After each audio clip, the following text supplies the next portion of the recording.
लीजिएगा। Topic number 3 है हमारा अकाउंटिंग ट्रीटमेंट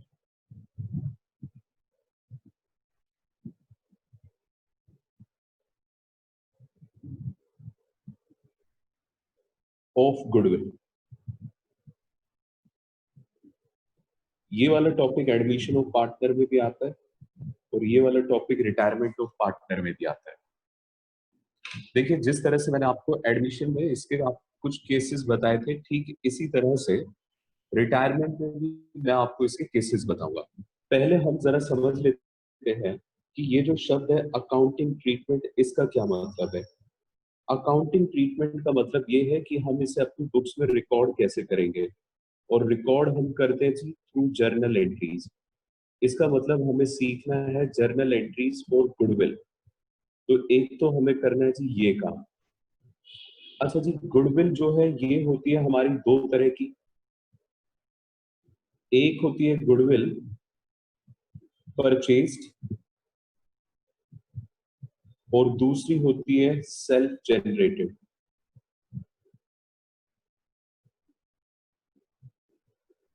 इसका मतलब ये कि मैं आपको इस पर क्या सिखाने वाला हूँ, जर्नल एंट्रीज परचेज गुडविल की और journal entries self generated goodwill की। इस टॉपिक में कुल मिला के हमारे 3 केसेस है जी, सिर्फ 3 केस। एक केस परचेज गुडविल का है और 2 केसेस सेल्फ जनरेटेड गुडविल के हैं, और ये वाला टॉपिक एंड हो जाएगा। चलिए स्टार्ट करते हैं। केस 1 लिखिए, परचेज गुडविल।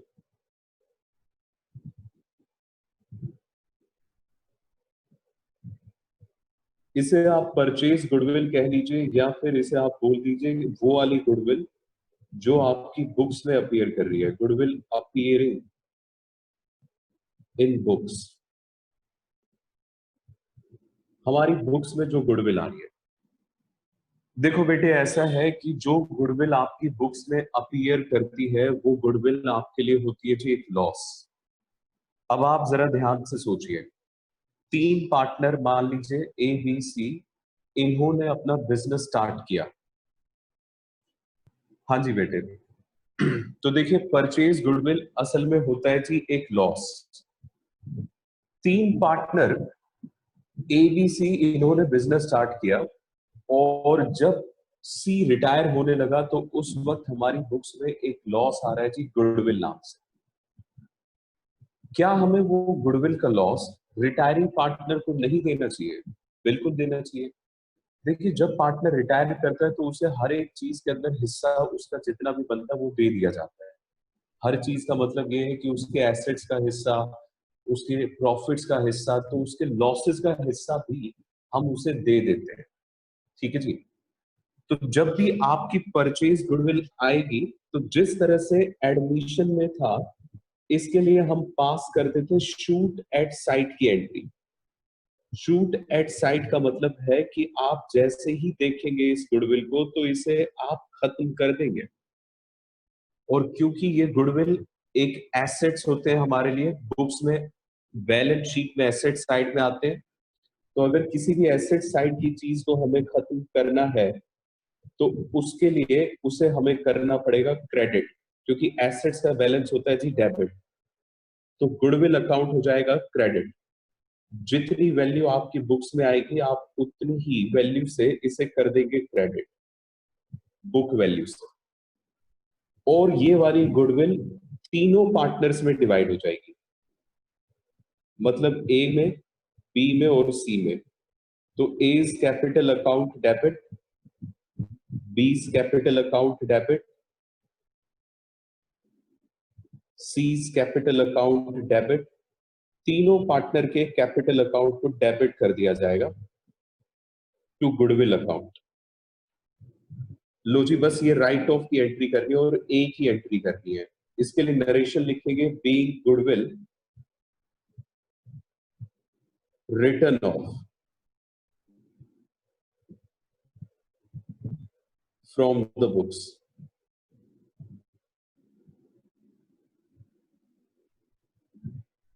परचेज गुडविल के लिए बस एक एंट्री है, शूट एट साइट। जैसे ही आप देखें गुडविल का बैलेंस होता है डेबिट, उसे खत्म कर दीजिए। और खत्म आप कैसे करेंगे? उसे क्रेडिट करके आप उसे उसकी बुक वैल्यू से क्रेडिट करेंगे और तीनों पार्टनर्स में डिवाइड कर देंगे। और ध्यान रखिएगा, क्योंकि ये तीनों पार्टनर्स में डिवाइड हो रहा है तो इसका मतलब ये ओल्ड रेशियो में डिवाइड होगा। क्योंकि देखिए ये ओल्ड फर्म का ही नुकसान था, तो ओल्ड रेशियो में ही डिवाइड किया जाएगा। किसके बीच में? सारे पार्टनर्स के बीच में। तो सिंपली आपको परचेज गुडविल के लिए क्या करना है जी? सभी पार्टनर को डेबिट कर दो और गुडविल को कर दो क्रेडिट। ये है हमारा केस नंबर 1, परचेज गुडविल। बस बेटे परचेज गुडविल हो गया खत्म। अब मैं आपको केस 2 बताता हूं, लेकिन उससे पहले मैं एक बार फिर से परचेज गुडविल पे आपको ये जो एंट्री हो रही है इसका थोड़ा सा और लॉजिक समझा देता हूं। देखिए गुडविल क्रेडिट हुआ। क्यों क्रेडिट हुआ? क्योंकि इसे हमें फिनिश करना है, क्योंकि ये एक लॉस था और ये रिटायरमेंट के समय सभी पार्टनर्स के बीच में बट जाना चाहिए। तो इस वजह से एक क्रेडिट हुआ, एक एसेट को हमें खत्म करना है। और क्योंकि आप लॉस पार्टनर को दे रहे हैं तो उनके कैपिटल अकाउंट में डेबिट साइड में सारे लॉसेस आते हैं, जबकि जितने भी प्रॉफिट आते हैं वो सारे क्रेडिट साइड में आते हैं। ठीक है जी। अब देखिएगा केस 2, ये हमारा सेल्फ जनरेटेड गुडविल के लिए है।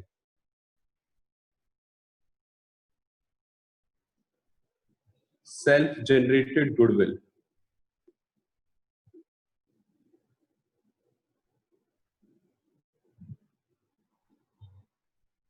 लिखिए बेटे जी।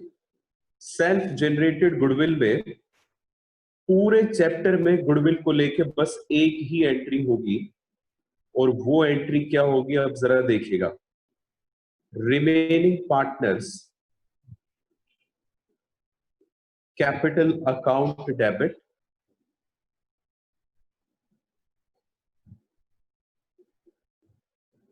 टू रिटायरिंग पार्टनर्स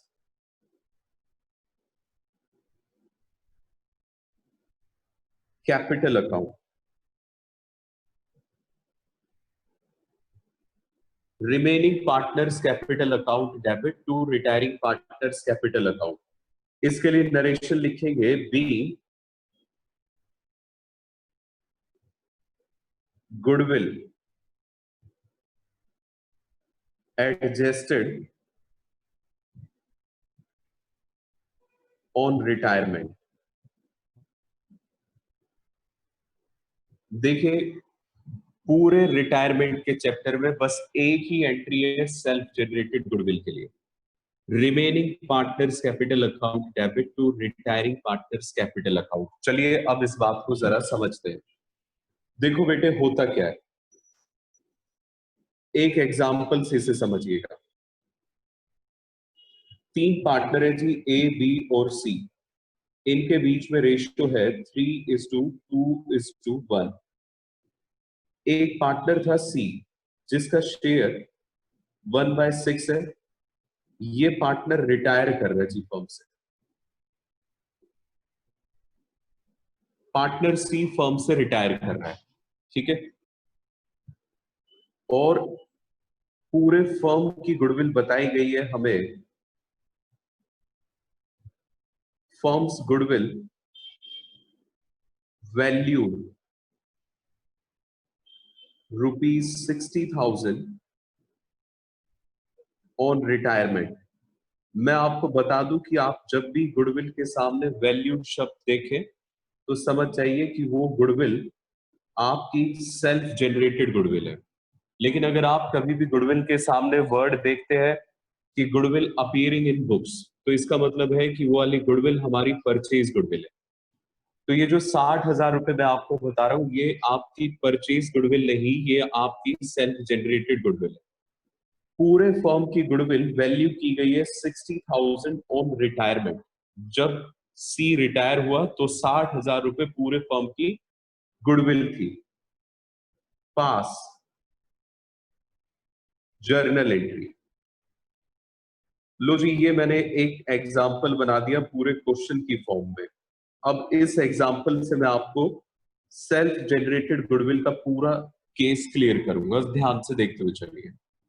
देखो बेटे, होता क्या है, जब सी रिटायर होता है तो सी अपना शेयर 1/6 जो था फ्यूचर के प्रॉफिट्स में वो छोड़ के चला जाता है।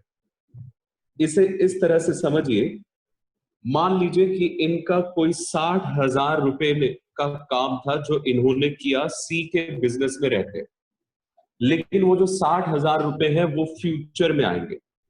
आप मुझे जरा सोच समझ के बताइए, अगर 60,000 रुपए फ्यूचर में आएंगे तो सी तो उस वक्त तक रिटायर हो चुका होगा, और सी को उस 60,000 में कितना हिस्सा मिलना चाहिए था? 1/6। अब वो जो 1/6 हिस्सा है 60,000 में, यानी कि 10,000 रुपए सी के रिटायरमेंट के बाद आएंगे। तो बेटे सी तो बिजनेस में है ही नहीं, आपको क्या लगता है कि सी को ये पैसा मिल जाएगा फिर? बिल्कुल नहीं मिलेगा।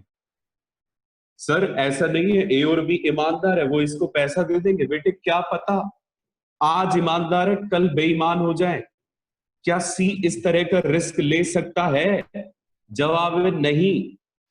ये पता है क्या कहेगा? ये कहेगा कि देखो मेरी बात सुनो ध्यान से, मेरे जाने के बाद तुम्हें 60,000 रुपए मिलेंगे। ये ए और बी कहते हैं हाँ बिल्कुल मिलेंगे। उन 60,000 में 1/6 मेरा हिस्सा है, यानी कि 10,000 रुपए वो मैं नहीं ले पाऊंगा, वो तुम्हें मिलेंगे। ए और बी कहते हैं बिल्कुल सही कह रहे हो, हमें मिलेंगे।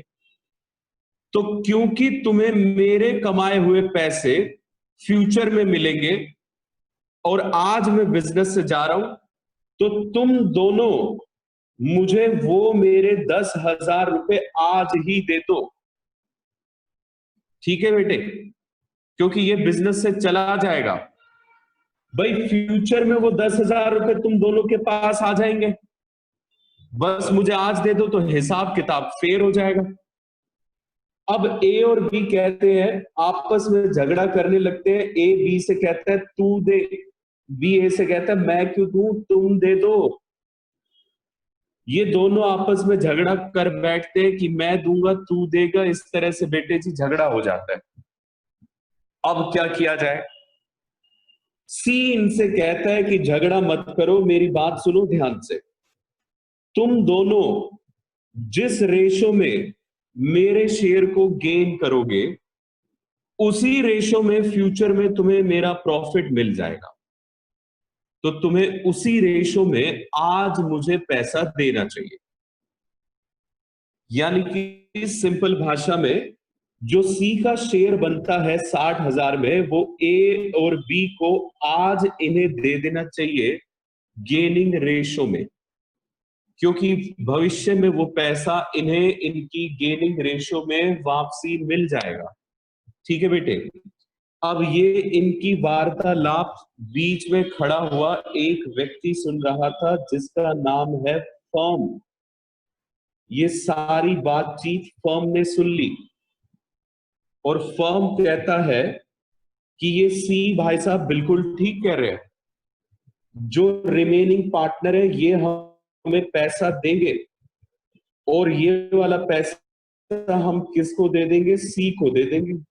तो इन दोनों से जो पैसा आना है, जिस व्यक्ति से पैसा आना होता है वो हमारे लिए बन जाते हैं जी डेटर, और जिस व्यक्ति को फर्म ने पैसा देना होता है वो बन जाता है हमारे लिए क्रेडिटर।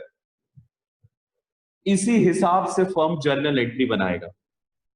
अब आप एक बात का जवाब दीजिए, सी क्रेडिटर है तो हमारे लिए लाइबिलिटी है, लाइबिलिटीज का बैलेंस होता है क्रेडिट, तो इसका मतलब बेटे सी को होना चाहिए क्रेडिट।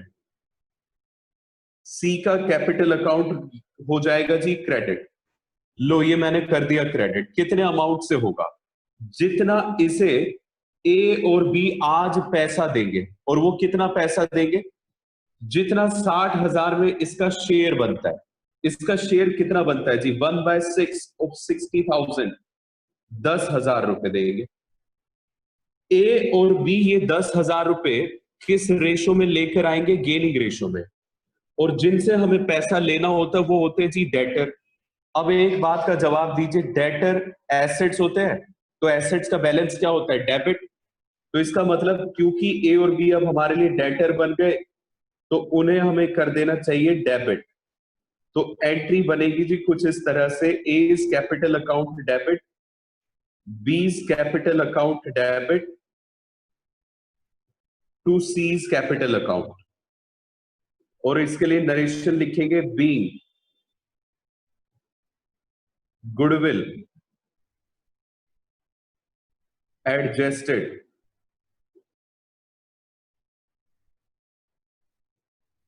On retirement. हमने गुडविल को एडजस्ट कर दिया जी रिटायरमेंट पे। अब ये बताओ ए और बी इसे किस रेशो में डिवाइड करें आपस में? तो जवाब है गेनिंग रेशो। गेनिंग रेशो बेटे जी मैंने आपको बताया था कि आप डायरेक्टली कैसे पता लगाएंगे। ये किस तरह का केस है? ये है जी नो इंफॉर्मेशन केस। अगर ये नो इंफॉर्मेशन केस है तो नो इंफॉर्मेशन केस में जो न्यू रेशो होती है वही गेनिंग रेशो होती है। अगर सी चला गया तो ए और बी के बीच में न्यू रेशो 3:2 होगी और यही क्या होगी? Gaining ratio. तो 3:2 में 10,000 को डिवाइड कर दीजिए, ये आएगा जी 6,000 रुपए और 4,000 रुपए। इस तरीके से एंट्री करनी है। मतलब एंट्री जानते क्या हुई? रिमेनिंग पार्टनर्स जो थे, जो बच गए, उनको तो हमने कर दिया डेबिट, और जो रिटायरिंग पार्टनर था उसे हमने कर दिया जी क्रेडिट। और ये किस लॉजिक से किया? रिमेनिंग पार्टनर को डेबिट करने का लॉजिक ये था कि रिमेनिंग पार्टनर से हमें पैसा लेना है, और जिन पार्टनर से हमें पैसा लेना है वो हमारे लिए डेटर बनेंगे, और डेटर का बैलेंस डेबिट होता है तो ये डेबिट होने। और सी को हमें पैसा देना है, और बेटे ये हमारे लिए क्रेडिटर है, और क्रेडिटर लाइबिलिटी होती है, लाइबिलिटी का बैलेंस क्रेडिट होता है, इस वजह से क्रेडिट होगा। इस तरीके से ये क्वेश्चन होंगे रिटायरमेंट के अंदर। तो बेटे जी इस तरीके से ये हमारे केसेस है। सेल्फ जनरेटेड गुडविल के लिए एक केस बताया मैंने आपको, एक परचेज गुडविल के लिए बता दिया। आप रिटायरमेंट में अपने पल्ले बांध लीजिए कि पूरे चैप्टर में बस एक ही एंट्री करनी है, रिमेनिंग को डेबिट करना है और रिटायरिंग को क्रेडिट करना है। हालांकि मैं आपको बता दूं कि अभी इसमें एक केस और भी है सेल्फ जनरेटेड में, लेकिन वो पूरा डिफरेंट केस है, उसे हम बाद में डिस्कस करेंगे। चलिए अभी इस पे हम कुछ एंट्रीज है जी उसे डिस्कस कर लेते हैं, कुछ क्वेश्चंस प्रैक्टिस कर लेते हैं। जल्दी से आप निकाल लीजिए पेज नंबर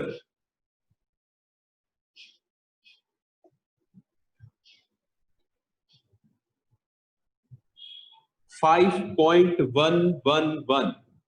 ये है जी पेज नंबर, और इस पे है क्वेश्चन नंबर 16A। यहां से स्टार्ट कर रहे हैं,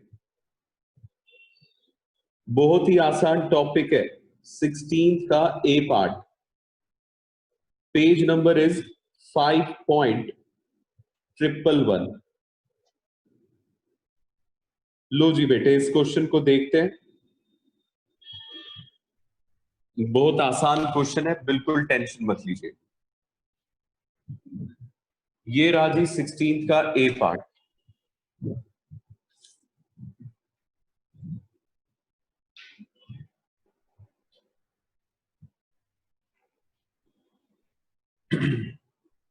एल, एम और एन तीन पार्टनर है, इनके बीच में रेशियो बताई गई है 4:3:2। एम रिटायर हो जाता है, ध्यान से, रिटायर कौन हो रहा है? एम। और गुडविल वैल्यू की जाती है जी 1,08,000। अगर गुडविल वैल्यू की गई है तो मतलब ये कौन सी गुडविल है? Self generated. फिर कहता है no goodwill account appears yet in the books of the firm. कोई भी गुडविल हमारी बुक्स में अपीयर नहीं कर रही है, इसका सिंपल सा मतलब ये है कि कोई परचेज गुडविल एग्जिस्ट नहीं करती है। एक ही गुडविल एग्जिस्ट करती है जी, सेल्फ जनरेटेड गुडविल है, 1,08,000 रुपए, और एम रिटायर हो रहा है। L and N will share profits in future in the ratio of 5:3 respectively. Past journal entry for goodwill. L और एन की न्यू रेशियो भी बताई हुई है। अगर न्यू रेशियो बता दी गई है तो आपको सेक्रीफाइसिंग रेशियो एक ही तरीके से पता चल सकती है, वो है फॉर्मूला। अच्छा अब जरा देखिए पूरे फर्म की गुडविल कितनी है जी, 1,08,000 रुपए। अब इसमें एम का शेयर कितना होगा, एम का शेयर होगा 3/9। 3/9 का मतलब हो गया 1/3। तो 1,08,000 को इनटू में 1/3 करे तो ये आ जाता है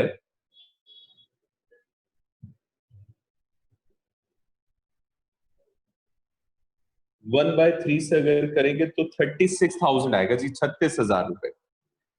36,000 रुपए एम का शेयर ऑफ गुडविल है, वो हमें एडजस्ट करना है रिटायरमेंट पे। पूरे चैप्टर में गुडविल को लेके बस एक ही एंट्री है, रिमेनिंग टू रिटायरिंग। ठीक है जी, चलिए अब जल्दी से पहले इसमें कैलकुलेट करिए, पहले सेक्रीफाइसिंग रेशियो और फिर उसके बाद जर्नल एंट्री बनाइएगा। लिखिए जरा calculation of sacrificing ratio. Sir gaining ratio निकालेंगे या सैक्रिफाइसेस?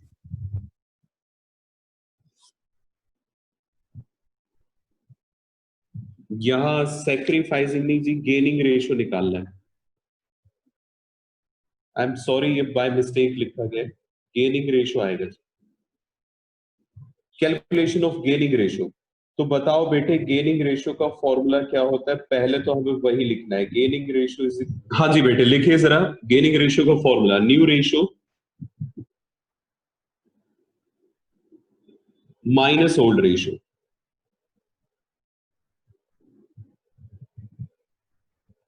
गेनिंग रेशियो सबसे पहले तो एल की आएगी थी, एल की न्यू रेशियो हमें बताई गई है 5/8, ये इसका नया शेयर था, जबकि एल का पुराना शेयर है 4/9।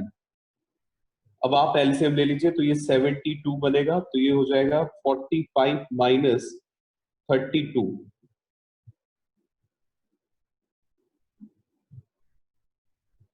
ये बच जाएगा 13/72। ठीक इसी तरह से अब एम का भी आप सेक्रीफाइस गेनिंग रेशियो निकाल लीजिए। न्यू रेशियो की अगर बात करें तो एम का न्यू रेशियो था 3/8, जबकि पुराना शेयर एन का, ठीक है जी, एन का पुराना शेयर है 2/9। लो बेटे एलसीएम ले लो 72, तो ये हो गया 27 माइनस 16। 72 आपका एलसीएम आ गया, और अगर आप 16 माइनस करेंगे 27 में से तो ये आएगा 11। गेनिंग रेशियो हमारी तैयार है जी,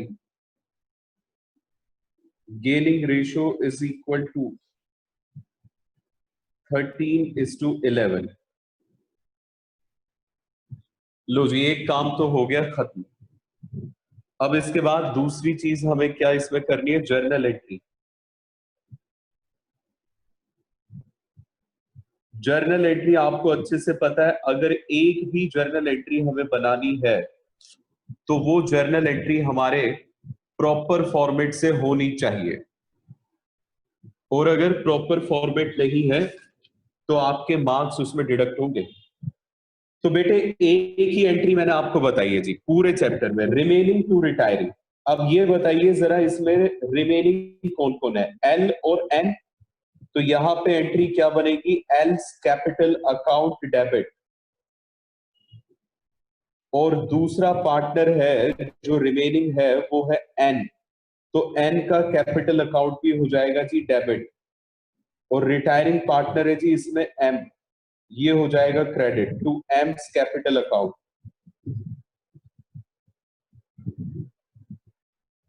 एम का शेयर ऑफ गुडविल हमने निकाला था, वो आया था 36,000। ये किस तरीके से आया मैं आपको यहां पे लिख के बता देता हूं। 1,08,000 पूरे फर्म की गुडविल है, लेकिन हमें चाहिए सिर्फ एम का शेयर, यानी कि 3/9। तो इंटू में 3/9 करोगे तो 36,000 आएगा, और 36,000 को आपको डिवाइड करना है जी किस रेशो में, 13:11। इसे कर दीजिए डिवाइड 13:11 की रेशियो में। तो लो जी, ये आएगा आपका 13:11 के रेशियो में डिवाइड होगा तो 19,500 और 16,500। बस क्वेश्चन हो गया खत्म। नरेशन मैं नहीं लिख रहा हूं जानबूझ के, लेकिन आपको एग्जाम में लिखना है और प्रॉपर फॉर्मेट से जर्नल एंट्री बनानी है। चलिए जी, अब जरा नेक्स्ट क्वेश्चन निकाल लीजिए। अब हम करने वाले क्वेश्चन नंबर 18 का ए पार्ट।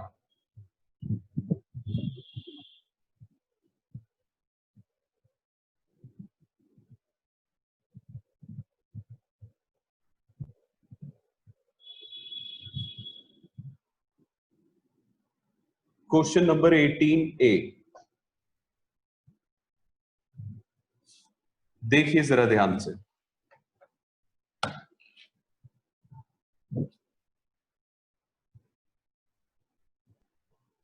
हाँ जी बेटे, देखिए जरा 18 का A part. P Q R equal partners है, मतलब 3 पार्टनर है और इनके बीच में रेशियो 1:1:1 है। गुडविल अपीयर कर रही है जी बुक्स में 4 लाख रुपए। ये गुडविल अपीयर कर रही है। अपीयर अगर कर रही है बुक्स में तो इसका मतलब ये है परचेज गुडविल। ध्यान देना, परचेज गुडविल गिवन है और परचेज गुडविल के लिए एक ही एंट्री है जी, शूट एट साइट। आप तुरंत उसे देखते ही फिनिश करेंगे।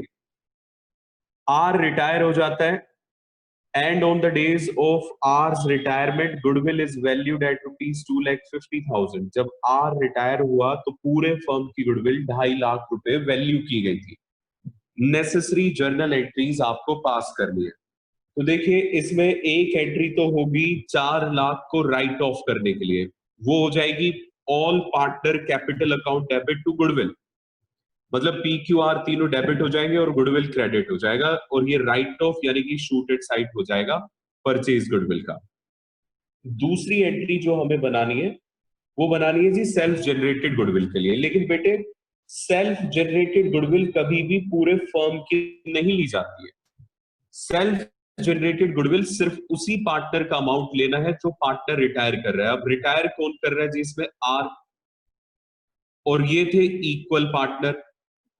अगर आर रिटायर कर रहा है तो आर का शेयर इक्वल रेशियो के हिसाब से कितना हो गया? 1/3।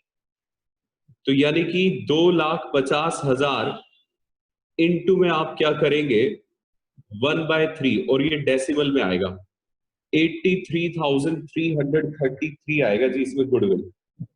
आर का शेयर मैं यहां लिख ही देता हूं, 83,333 ये आने वाला है।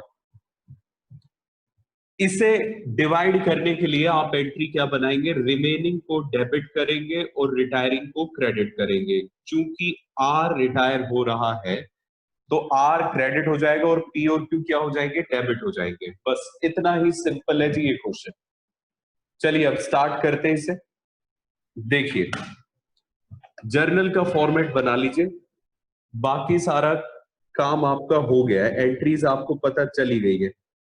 अब एक क्वेश्चन तो मैं भी आपको जर्नल के फॉर्मेट से कराई दूं ताकि आपको थोड़ी सी हैबिट इस तरह की बने कि जर्नल का फॉर्मेट बना के ही एंट्री करनी है। वरना बेटे हैबिट एक ऐसी चीज है, बच्चा एग्जाम में भी यही करने लग जाता है, बिना फॉर्मेट के एंट्रीज देने लग जाता है। लो जी, ये है हमारा journal.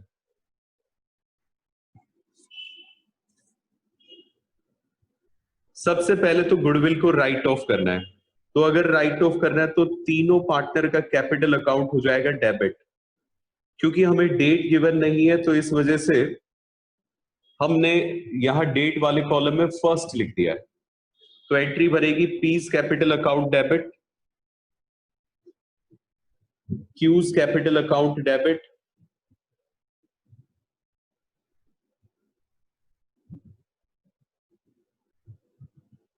Hours capital account debit.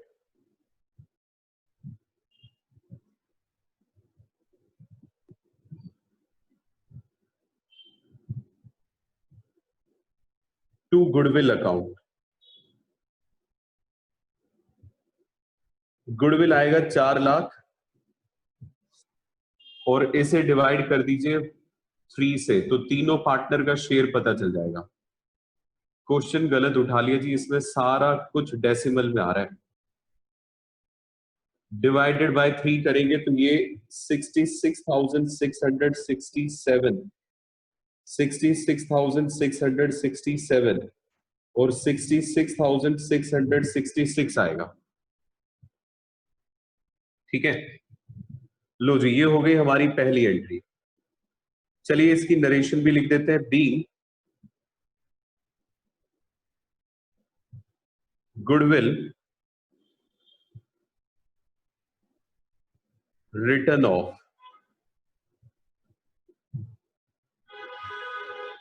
Second entry.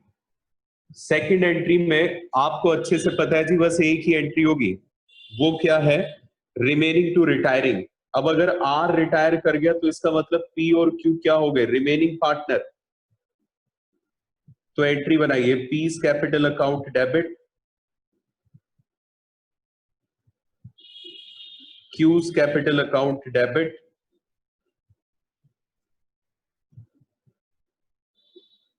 Hours capital account debit,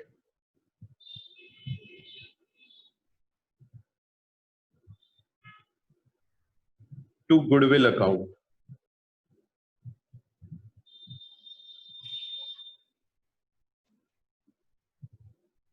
are का share of, sorry sorry sorry sorry sorry, गड़बड़ कर दी थी, गड़बड़ कर दी ये एंट्री। जी जी, देखिए जी, इसमें गड़बड़ हो गई है। यहाँ पे आर का कैपिटल अकाउंट डेबिट नहीं होना था, आर का कैपिटल अकाउंट तो क्रेडिट होना है। रिमेनिंग टू रिटायरिंग ये एंट्री होगी 83,333। इसके अलावा 83,333 को गेनिंग रेशियो में बांटना है। क्योंकि ये नो इन्फॉर्मेशन केस है तो जो न्यू रेशियो होगी वही गेनिंग रेशियो होगी।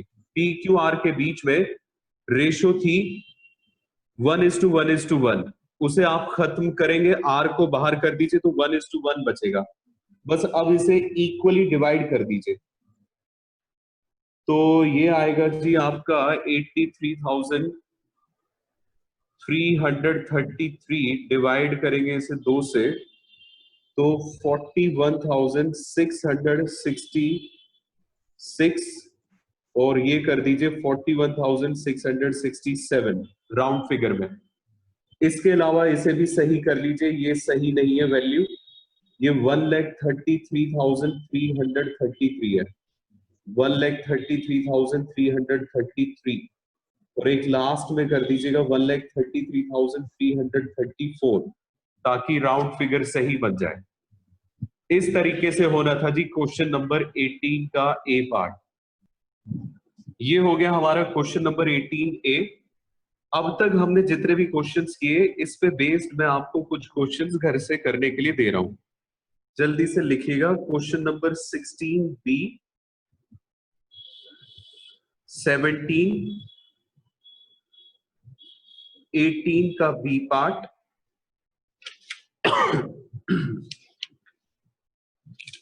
इसके अलावा 19 का बी पार्ट और क्वेश्चन नंबर 20। ये सारे क्वेश्चंस आपसे होमवर्क में हो जाएंगे, ये होमवर्क कर लीजिएगा और मुझे आप अपना होमवर्क व्हाट्सएप करिएगा। आज के लिए बस इतना ही है जी, बाकी फिर हम कल करते हैं।